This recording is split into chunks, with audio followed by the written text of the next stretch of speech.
नमस्कार, मैं हूं शिल्पा पाठक। बिहार आवर में आपका स्वागत है। आज 1 जुलाई और बढ़ते बिहार की 25 बड़ी खबरें की ओर।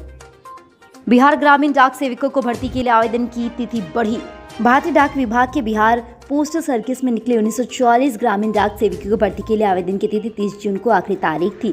हालांकि डाक विभाग ने इन पदों के लिए आवेदन की अंतिम तिथि को बढ़ा दिया। इच्छुक उम्मीदवार अब 14 जुलाई 2021 तक आवेदन कर सकते। बिहार पोस्टल सर्किल में ग्रामीण डाक सेवकों को भर्ती के लिए आवेदन की प्रक्रिया 27 अप्रैल से शुरू हुई थी, जो कि 26 मई 2021 तक चली थी। साथ ही इसमें विभाग ने आवेदन की आखिरी तारीख बढ़ाकर 30 जून तक कर दी थी। आवेदन के लिए उम्मीदवारों को भारतीय डाक विभाग के जीडीएस भर्ती पोस्टल ऐप post.in पर उपलब्ध कराए गए ऑनलाइन एप्लीकेशन फॉर्म और स्टेप में आवेदन करना होगा। आवेदन प्रक्रिया के 3 चरण है। पहले चरण में उम्मीदवारों की मांगे गए विवरणों को भरकर सबमिट करके रजिस्ट्रेशन करना होगा।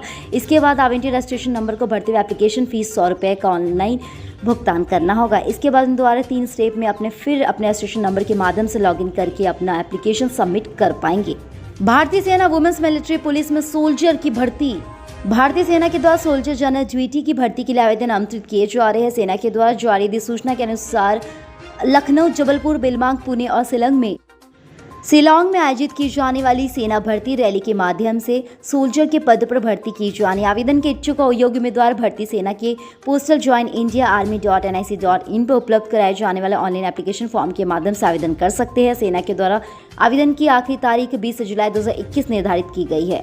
HEC 206 पदों पर निकली भर्ती। 31 जुलाई आवेदन कर सकेंगे 10वीं 12वीं पास विद्यार्थी।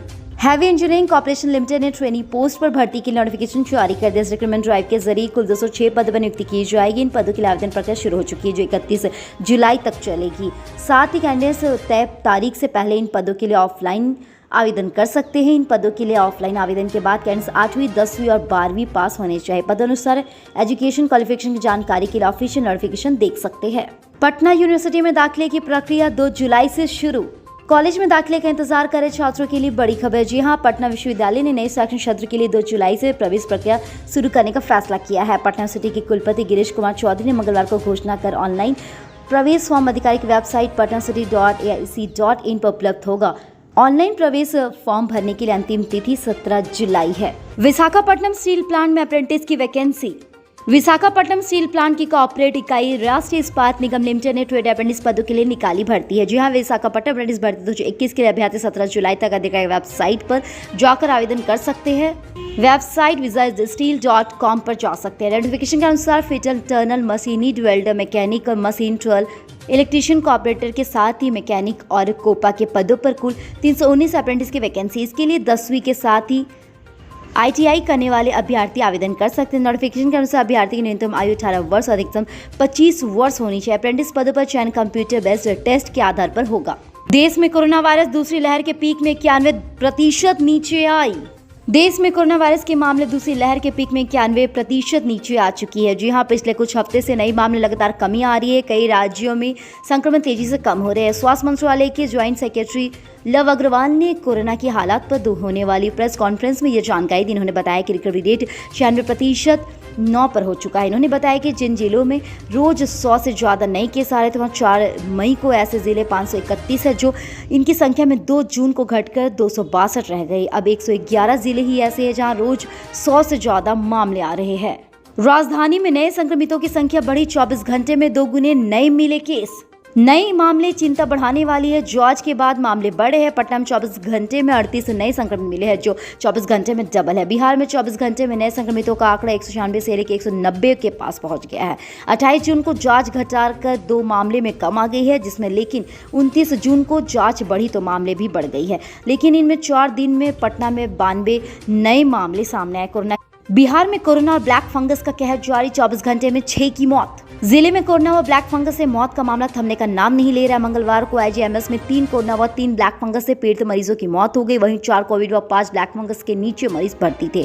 IGMS के अधीक्षक डॉक्टर मनीष मंडल ने बताया कि ब्लैक फंगस से मरने वाले 3 मरीज भर्ती थे, जब उस समय तक संक्रमण काफी फैल चुका था। उन्होंने बताया कि अब ब्लैक फंगस वार्ड में कुछ भर्ती मरीजों की संख्या 105 हो गई है, जबकि IGMS में 141 मरीज की भर्ती है। बिहार के बाहर कोरोना से हुई मौत पर मुआवजा नहीं देगी सरकार। कोरोना संक्रमण से अगर किसी बिहारी की बिहार से बाहर मौत होती तो ऐसे हालात में बिहार सरकार उसे किसी प्रकार का मुआवजा नहीं देगी। बिहार सरकार की ओर से कोरोना संक्रमण से मौत का मिलने वाला 4 लाख की मुआवजा राशि केवल उन लोगों को मिलेगी जिनकी मौत बिहार के अस्पतालों या बिहार सीमा के अंदर हुई थी। इस राशि का प्रावधान केवल राज्य के अंतर्गत आने वाले मौतों के लिए किया गया है। यह प्रावधान अगले साल 31 मार्च तक लागू रहेगा। विभिन्न जिलों से कोरोना से होने वाले मौतों पर रिपोर्ट मांगी गई है। जिले में रिपोर्ट में किन लोगों का नाम शामिल किया गया है उसको लेकर कई भ्रम नहीं हो, इसके लिए विभाग से स्पष्ट की जा रही है। जिले के विभाग में भेजे गए आदेश में कहा गया कि राज्य के भीतर मरने वाले उन्हीं लोगों में निकटतम आश्रित को मुआवजे में 4 लाख रुपए दिए जाएंगे जो राज्य के निवासी है और साथ ही यहाँ से निवासी किसी व्यक्ति की मौत कोरोना के दूसरे किसी राज्य में हुई हो तो उसे मुआवजा नहीं दिया जाएगा। राज्य में पेट्रोल और डीजल के दाम बढ़े तो दवाएं भी हो रही है महंगी। पेट्रोल और डीजल की बढ़ी कीमतों का असर दवाओं पर दिख रहा है। जी हाँ, माल बढ़ और कच्चे माल की लागत में इजाफा होने का हवाला देकर दवा कंपनियों ने दवाओं के रेट को बढ़ा दिया। उसके मुताबिक यह बढ़ोतरी 5 से 10% तक हो गई है। कैंसर, किडनी, कोलेस्ट्रॉल और सांस की दवाओं समेत कई अन्य जीवन रक्षण दवाएं महंगी हो गई। ये दवाएं 4 से लेकर 40 रुपए तक महंगी हो गई। सबसे अधिक कीमतें इन दवाओं की बढ़ी है जो मरीज को लंबे समय तक खानी पड़ती है। जानकारों के मुताबिक 1 महीने से दवाओं की कीमत में वृद्धि हो रही है। Bihar drugs and chemist association के प्रदेश अध्यक्ष पीके सिंह के अनुसार दवाओं के दाम में वृद्धि का मुख्य कारण पेट्रोल डीजल की कीमतों में इजाफा हुआ है। व्यापारियों का कहना है कि तेल की कीमत बढ़ने से माल भाड़ा बढ़ा है, साथ ही दवा निर्माण में इस्तेमाल होने वाले कच्चे माल की कीमतें भी बढ़ी है। दरभंगा एयरपोर्ट एयरफोर्स से मिली एनओसी, टर्मिनल भवन बनाने का रास्ता साफ। बिहार सरकार को दरभंगा एयरपोर्ट के विस्तार की मंजूरी मिल गई है। जी, भारतीय वायुसेना सरकार को अनापत्ति प्रमाण पत्र दे दिया है। इसकी जानकारी मंत्री संजय कुमार झा ने दी है। भारतीय विज्ञान पत्र पत्रिका ने एयरपोर्ट को मौजूदा बुनियादी ढांचे को उन्नत कराने के लिए वायुसेना से 2.43 एकड़ भूमि की मांग की थी। मंत्री संजय कुमार झा ने बुधवार को हमें खुशी की दरभंगा एयरपोर्ट के विस्तार में इंडियन एयरफोर्स से एनओसी मिल गई है। राज्य सरकार अब जल्द आवश्यक भूमि का अधिग्रहण करेगी ताकि यह टर्मिनल भवन और जरूरी सुविधाओं का निर्माण कराया जा सके। बेरिया बस स्टैंड से दिल्ली का गांजा तस्कर गिरफ्तार। मुजफ्फरपुर अहिया थाना पुलिस ने 10 किलो गांजा के साथ दिल्ली के रोहिणी सेक्टर 23 निवासी तस्कर रजित शर्मा को गिरफ्तार कर लिया। उसकी गिरफ्तारी बेरिया बस स्टैंड के निकट से एक होटल से हुई थी। वह गांजा भरा बैग लेकर इस होटल में खाना खाने पहुंचा था। श्री एसपी राजेश कुमार ने बताया कि स्थानीय सूत्र ने फोन पर इसकी सूचना दी थी। बैग की तलाशी ली गई थी और 5 किलो के 2 बंडल में गांजा बरामद किया गया। पूछताछ में गांजा तस्करों के बड़े गिरोह से जुड़े होने की बात सामने आ रही है। ऐसा प्रतीत हो रहा है कि वह गांजा का सैंपल लेके आ रहा था। इस सैंपल को दिखाकर धंधेबाजों से सौदा पक्का करना था। इसके बाद बड़ी खेप यहाँ लाई जाती है, इसलिए इसे यहाँ भेजा जा रहा था। श्री एसपी ने बताया कि इसे पूछताछ की जा रही है, इसके बाद सब कुछ सामने आ जाएगा। पटना में बन रहे अवैध हथियार, मुंगेर में 7 बदमाश अरेस्ट। बिहार में अवैध रूप से हथियार बनाने की फैक्ट्री मुंगेर में चलती है। इस बात से यह कोई वाकिफ नहीं कि इस मामले में अक्सर कार्रवाई होती रही है, लेकिन पुलिस की कार्रवाई से बचने के लिए अवैध हथियार बनाने वालों ने अपना ठिकाना बदलना शुरू कर दिया है। इसका खुलासा बिहार एसटीएफ की तरफ से बुधवार को की गई कार्रवाई के दौरान हुआ। टीम ने पटना में चोरी छिपे चल रहे एक अवैध फैक्ट्री को पकड़ा है जो राजधानी से सटे नदी थाना के तहत गुलमहियाचक गांव में चल रहा था। राजधानी के पास चल रहे हथियार बनाने की इस अवैध फैक्ट्री को मुंगेर के रहने वाले लोग ही चलाए थे। कुछ 7 लोगों को गिरफ्तार किया गया है। पटना एयरपोर्ट अब RT-PCR रिपोर्ट साथ रखने की जरूरत नहीं। बिहार सरकार ने पटना एयरपोर्ट पर कोरोना नेगेटिव रिपोर्ट दिखाने की अनिवार्यता समाप्त कर दी है। जी हां, कोरोना के बढ़ते संक्रमण को देखकर महाराष्ट्र, पंजाब और केरल से बिहार आने वाले विमान यात्रियों को RT-PCR टेस्ट रिपोर्ट साथ रखना अनिवार्य किया गया था। कोरोना संक्रमण पर अब काफी हद तक नियंत्रण पा चुका गया है। इसको देखते हुए पटना प्रशासन ने यह अनिवार्यता को खत्म कर दिया है। बाहरी राज्यों से पटना एयरपोर्ट आने वालों को RT-PCR रिपोर्ट नहीं दिखाना पड़ेगा। प्रशासन ने अब तमाम बंदिशों को हटा दिया है। पटना जिलाधिकारी ने एयरपोर्ट अथॉरिटी को पत्र लिखकर इन पाबंदी को वापस लेने की जानकारी दी है। बिहार में बड़े पैमाने पर सरकारी कर्मचारियों का तबादला। बिहार सरकार ने निचले स्तर पर सैकड़ों कर्मचारियों का ट्रांसफर किया है। इस खाद्य आपूर्ति, भवन निर्माण व परिवहन विभाग के स्टाफ शामिल है। माना जा रहा है कि योजनाओं को ठीक से लागू करने और आम लोगों की सहूलियत के लिए सरकार ने यह कदम उठाया है। बिहार में हर साल जून महीने में बड़े पैमाने पर सरकारी अधिकारियों की ट्रांसफर पोस्टिंग होती है। इसीलिए सिलसिले में भवन निर्माण विभाग के 27 इंजीनियरों का तबादला किया गया है। स्पाइल इंस्पेक्टर बदले गए। खाद्य आपूर्ति विभाग में कई जिलों में नए जिला आपूर्ति पदाधिकारियों के अलावा 60 सप्लाई इंस्पेक्टरों का तबादला किया गया। खाद्य आपूर्ति विभाग ने इस संबंध में आदेश जारी कर दिया। राज्य सरकार ने परिवहन विभाग में 455 क्लर्क, डाटा एंट्री ऑपरेटर और प्रोग्रामर का तबादला किया है। आदेश के मुताबिक 40 क्लर्क, 32 प्रोग्रामर और 388 डाटा एंट्री ऑपरेटर का ट्रांसफर हुआ। ये सभी तबादले तत्काल प्रभाव से लागू तक किए गए हैं। बिगड़ा लॉ एंड ऑर्डर, गया के सीओ और SHO को GM ने किया टारगेट। जिलाधिकारी अभिषेक सिंह ने अपने अनुमंडल पदाधिकारी, अनुमंडल पुलिस पदाधिकारी, अंचलाधिकारी एवं थानाध्यक्ष को निर्देश दिया है कि भूमि विवाद के संबंध में संबंधित पदाधिकारी ग्रामीण प्रगति के भूमि विवाद मामले पर शीघ्र कार्रवाई करें। SDO और SDPO को निर्देश दिया कि इसकी समीक्षा कर इसमें अधिक से अधिक लोग शामिल है तथा जो विधि व्यवस्था से जुड़ा मामला है उसमें निराकरण शीघ्र कराया सके। इसमें पंचधारी भूमि पर कब्जा नहीं मिला हुआ कब्जा दिलाने की कार्रवाई शीघ्र करे। विधि व्यवस्था में ज्यादातर शिकायत भूमि संबंधित होती है। यदि भूमि संबंधित निराकरण समय पर किया जाए तो लगभग 70% विधि व्यवस्था बरकरार रहेगी। जिला पदाधिकारी ने सभी सीओ थानाध्यक्ष को निर्देश दिया है कि अपने अपने क्षेत्र में प्रत्येक शनिवार को कम से कम 5 जमीन से संबंधित मामलों का निष्पादन करें। प्रत्येक माह कम से कम 20 मामले अनिवार्य रूप से निष्पादित कर सके। नीतीश सरकार निगम मंडल में नियुक्ति की तैयारी शुरू। बिहार में सरकार बनने के 7 महीने बाद अब नीतीश सरकार निगम मंडल में नियुक्ति की तैयारी शुरू कर दी। बताया जा रहा है कि 15 जुलाई तक बिहार में निगम वार्ड के अध्यक्ष पद पर नियुक्ति की जा सकती थी। बिहार में राजनीतिक हलचल की वजह से बांटने की बात सामने आई थी। न्यूज रिपोर्ट के मुताबिक बिहार सरकार निगम मंडल में रिक्त करीब 3 दर्जन पद पर नियुक्ति की प्रक्रिया शुरू कर दी। सरकार के द्वारा 15 जुलाई तक इन पद पर नियुक्ति की जा सकती है। बिहार में 2015 से निगम मंडल की कई पद खाली पड़े हैं। बगहा गंडक की धार में पलटी यात्रियों से भरी नाव। बड़ी खबर बिहार के बगहा जिले से है। जी हां, जहां गंडक नदी की यात्रियों से भरी नाव पलट गई।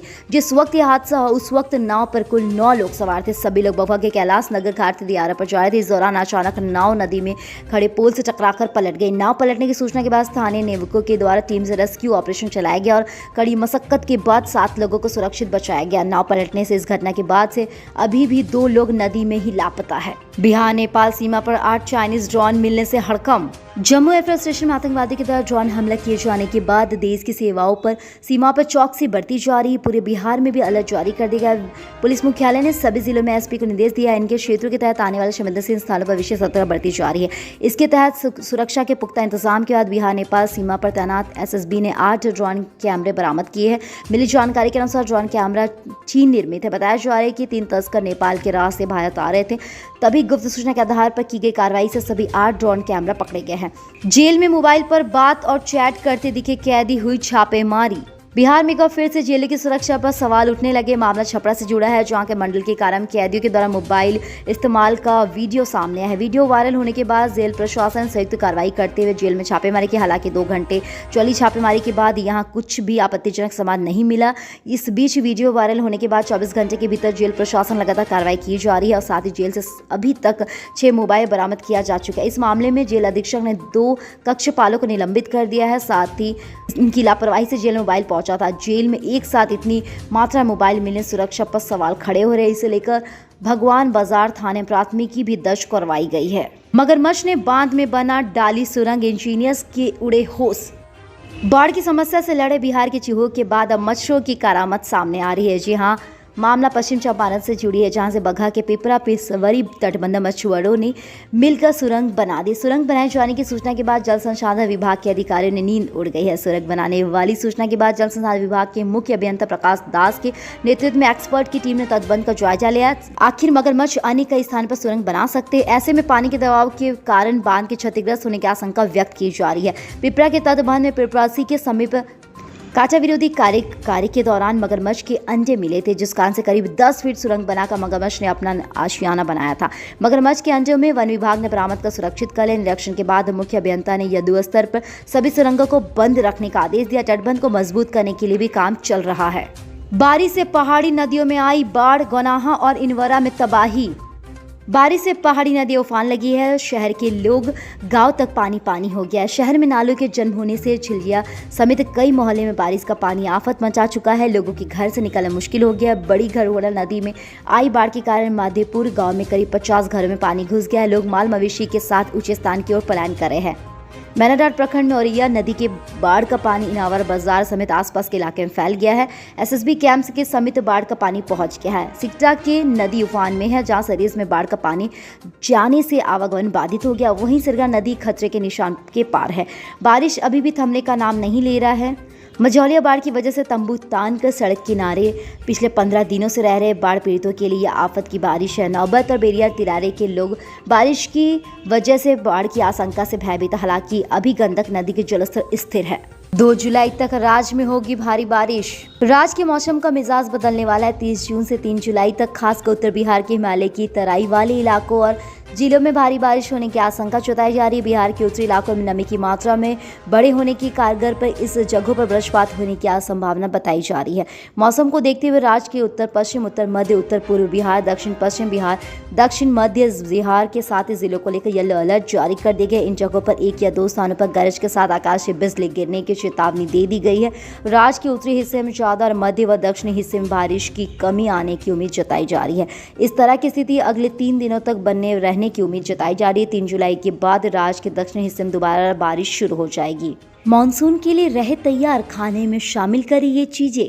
बारिश का मौसम चिलचिलाती गर्मी से राहत तो जरूर दिलाती, लेकिन अपने साथ वायरल बुखार, खांसी, जुकाम, पेट में संक्रमण, डेंगू और मलेरिया जैसी बीमारी भी साथ लाती है। आमतौर पर बैक्टीरिया वायरस संक्रमण के कारण काफ़ी प्रतिरक्षा प्रणाली कमज़ोर हो जाती है। यह सब जानते कि एक मजबूत प्रतिरक्षा प्रणाली और सावधानी बरतने से आपको जल्दी ठीक होने से, संक्रमण से बचने में मदद मिलती है। चाहे इसकी रोकथाम हो, ठीक होना, उपचार हो, यह सब आपकी प्रतिरक्षा प्रणाली पर निर्भर करता है, क्योंकि यही रक्षा की पहली और आखिरी पंक्ति होती है। इसलिए इस मौसम से पहले ही अपने शरीर, खास तौर पर अपने इम्यून सिस्टम को मजबूत रखने की तैयारी कर लेनी चाहिए। बारिश के मौसम में आसान उपलब्ध खाने ही इन चीज़ों को ज़रूर डाइट में शामिल करें। मानसून के मौसम में किचन में सभी तरह के मसालों को ज़रूर रखें। हल्दी, जीरा, मेथी दाना, अदरक, लहसुन, लौंग, दालचीनी, कड़ी पत्ता, तुलसी, काली मिर्च जैसे मसालों का बारिश के मौसम में ज़रूर उपयोग करें। आप इसे मिलाकर काढ़ा बना सकते हैं या फिर रोज़ाना अपने खाने में मिला सकते हैं। इसके अलावा इन मसालों के इस्तेमाल से आप मसाला चाय भी बना सकते हैं। आप बारिश के मौसम में सीताफल का सूप, टमाटर, हरी मटर, वेज सूप या फिर रसम भी बना सकते हैं। विटामिन सी और बीटा कैरोटीन की हाई सांद्रता की वजह से कद्दू और शानदार इम्यूनिटी बूस्टर का काम करता है। इसे बनाते वक्त इसमें लहसुन और अदरक जरूर डालें। ये दोनों हाई एंटी इंफ्लेमेटरी होती है। खास तौर पर लहसुन और एंटीबायोटिक, एंटीफंगल और एंटीबायोटिक का काम करता है। गोभी, फूल गोभी, ब्रोकली और मूली जैसे सब्जियां शरीर में सूजन को नियंत्रित करती, जीवाणु संक्रमण से लड़ती और शक्तिशाली इम्यूनिटी बूस्टर के तौर पर काम करती है। कल हमारे द्वारा पूछे गए सवाल के जवाब आप में से बहुत सारे जिसने हमें कमेंट करके दिया, उसके लिए आपका बहुत बहुत धन्यवाद।